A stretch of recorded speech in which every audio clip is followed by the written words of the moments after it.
તો એસઆઈઆરની ફાઇનલ યાદી મુદ્દે હવે ભાજપ અને કોંગ્રેસ બંને તરફથી પ્રતિક્રિયા આવી રહી છે। પહેલા ભાજપ પ્રવક્તાની વાત કરીએ, અનિલભાઈ પટેલે આ બાબતે નિવેદન આપ્યું। તેમણે કહ્યું કે આ મતદાર યાદી જાહેર થઈ ગઈ અને હવે દૂધનું દૂધ અને પાણીનું પાણી થઈ ગયું છે।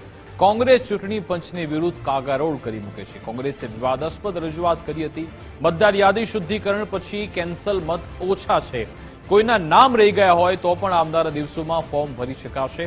ચૂંટણી પંચની કામગીરી નિષ્પક્ષ રીતે થાય છે। વિપક્ષ બિનજરૂરી મુદ્દાઓ ઉપાડે છે જેને કોઈ સ્થાન નથી। હજુ કોઈનું નામ રહી ગયું તે ફોર્મ ભરીને નામ દાખલ પણ કરી શકે છે તેવું ભાજપ તરફથી કહેવામાં આવ્યું। એસઆઈઆર એટલે કે મતદાર યાદી શુદ્ધિકરણનો કાર્યક્રમ આઝાદી પછી જુદા જુદા સમયે દેશમાં અનેક વખતે થયો છે।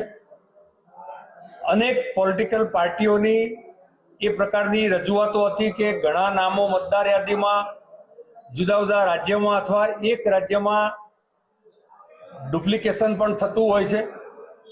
ઘણી વખત મૃત્યુ પામેલા મતદારોના નામ પણ કેન્સલ ન થયા હોય। ઘણી વખત શિફ્ટેડ મતદારોના નામ કેન્સલ કરવાના રહી ગયા હોય। આવી ક્યારેક ત્રુટિઓ સમયાંતરે થતી હોય છે। પરંતુ ગુજરાતમાં હું આપને ચોક્કસ કહેવા માંગીશ કે જે રીતે ફાઇનલ ડ્રાફ્ટ મતદાર યાદી ચૂંટણી પંચ દ્વારા ડિક્લેર થઈ છે તેથી દૂધનું દૂધ અને પાણીનું પાણી બહુ ક્લિયર કટ થઈ ગયું છે।